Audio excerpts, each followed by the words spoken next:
मंगलवार देर रात तक चली आंधी और लगातार बारिश ने किसानों की उम्मीदों पर पानी फेर दिया है।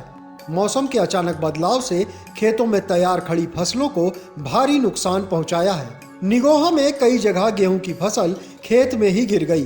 किसानों की माने तो 35% के करीब फसल खराब होने की कगार पर है।